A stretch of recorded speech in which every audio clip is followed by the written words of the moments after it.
মই আচলতে ৰাতিপুৱাৰ পৰা আজি মোৰ মায়ে বৈ বাকচত থৈ দিয়া এই একদম দীঘল ফুল লগা এখন ফুলাম গামোচালৈ ঘূৰি ফুৰিছোঁ। কিয় ঘূৰি ফুৰিছোঁ? মই এজন বিশেষ ব্যক্তিক বিচাৰি ফুৰিছোঁ। তেওঁ হৈছে ডাক্তৰ ৰণোজ পেগু ডাঙৰীয়া, আমাৰ শিক্ষামন্ত্ৰী। কাৰণ তেওঁৰ শিক্ষামন্ত্ৰিত্বৰ কালত ইমানেই প্ৰশ্নকাকত লিক হৈছে, প্ৰতিটো পৰীক্ষাতে ইমানেই প্ৰশ্নকাকত লিক হৈছে যে প্ৰশ্নকাকতে এই প্ৰশ্নকাকত লিকে এতিয়া Guinness Book of world record কৰিছে। গতিকে মই এই আপাহতে ভাবিলোঁ যে এখেতক এখন ফুলাম গামোচা পিন্ধাওঁ।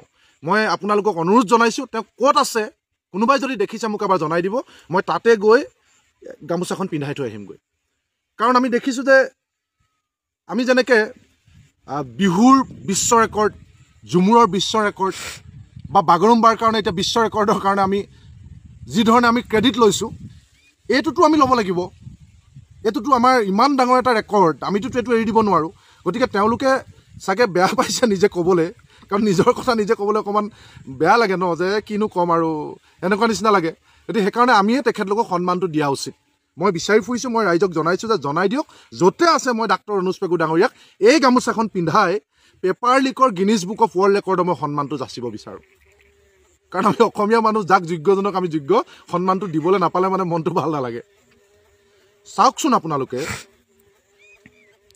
এই কণ কণ ছাত্ৰ ছাত্ৰী, এজন ছাত্ৰৰ বা এগৰাকী ছাত্ৰীৰ বছৰজোৰা প্ৰস্তুতিৰে পৰীক্ষাৰ কাৰণে সাজু হোৱাৰ পিছত যেতিয়া পেপাৰ লিক হয়, তাৰপিছত সেই কণ কণ ছাত্ৰ ছাত্ৰীৰ মনস্তাত্ত্বিকভাৱে কি প্ৰভাৱ পৰিব পাৰে, সেই কথাটো যদি ডাক্তৰ ৰণোজ পেগুৱে অনুভৱ কৰিব নোৱাৰে, তাতকৈও কিবা দুৰ্ভাগ্যজনক কথা থাকিব পাৰে নেকি?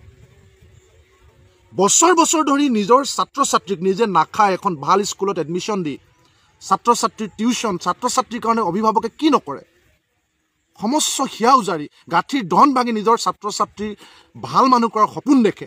এনেকুৱা প্ৰস্তুতিৰ পাছত যেতিয়া প্ৰতিটো পৰীক্ষাতে প্ৰশ্ন পেপাৰ লিক হ'ব এই কাণ্ডজ্ঞানহীন শিক্ষা বিভাগৰ কাৰণে, তাৰপাছত এই অভিভাৱকসকলে শান্তি পাবনে? এই অভিভাৱকসকল শান্তিৰে জীয়াই থাকিব পাৰিবনে? কিহৰ ল'ৰা ধেমালি? ডাক্তৰ ৰণোজ পেগু ইমান ডাঙৰ এটা ব্যাগুম বিভাগৰ মন্ত্ৰী। আপোনালোকে এবাৰ ভাবকচোন, যিখন ৰাজ্যত শিক্ষাৰে অৱস্থা, তাৰপিছত কিহৰ উন্নয়নৰ ঢাক ঢোল বজায়? কিহৰ উন্নয়ন? ছাত্ৰ ছাত্ৰীক এটা পৰীক্ষা পাতি ৰিজাল্ট দিয়াব নোৱাৰে সুকলমে, পেপাৰখন লিক হৈ যায়।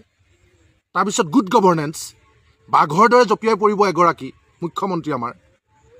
মানুহ দেখিলে এনকাউণ্টাৰ কৰে, চোৰ দেখিলে ইমান ডাঙৰ ডাঙৰ কথা কয়। পেপাৰ লিকটো নিয়ন্ত্ৰণ কৰিব নোৱাৰে, পেপাৰ লিকটো বন্ধ কৰিব নোৱাৰে। কেনেকুৱা কথা? আকৌ বহুতে কয় বোলে মুখ্যমন্ত্ৰীগৰাকী বিৰাট এক্টিভ, বিৰাট দক্ষ। আমি পাহৰি গ'লে নহ'ব, যোৱা 20টা বছৰ পূৰ্বৰ চৰকাৰসমূহৰ দিনত এই শিক্ষা বিভাগৰ দায়িত্বত আছিল ডক্টৰ হিমন্ত বিশ্ব শৰ্মা, বৰ্তমানৰ মুখ্যমন্ত্ৰী। তেওঁৱে শিক্ষামন্ত্ৰী আছিল দীঘলীয়া সময়ৰ কাৰণে। তেওঁৱেই গোটেই শিক্ষা বিভাগৰ কাঠামো ধ্বংস কৰি থৈ আহিছে।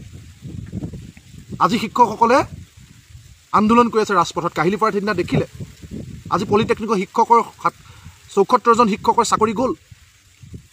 আজি 6000তকৈ অধিক স্কুল বন্ধ কৰি দিবলগীয়া হৈছে আন্তঃগাঁথনীয় ছাত্ৰ ছাত্ৰী নথকাৰ কাৰণে। তাৰপিছত তেওঁলোক দক্ষ। সেই মুখ্যমন্ত্ৰীয়ে চলাই অহা 15-20 বছৰ চলাই অহা শিক্ষা বিভাগত আজি এই অৱস্থা। স্কুল বন্ধ কৰি দিবলগীয়া হৈছে 6000তকৈ অধিক। শিক্ষকক দৰমহা দিব নোৱাৰে। পেপাৰ লিক হোৱা বেমাৰটো ঠিক কৰিব নোৱাৰিলে। তাৰপিছত এতিয়া এগৰাকী ডাক্তৰ ৰণোজ পেগু, এগৰাকী ডক্টৰ হিমন্ত বিশ্ব শৰ্মা, দক্ষ।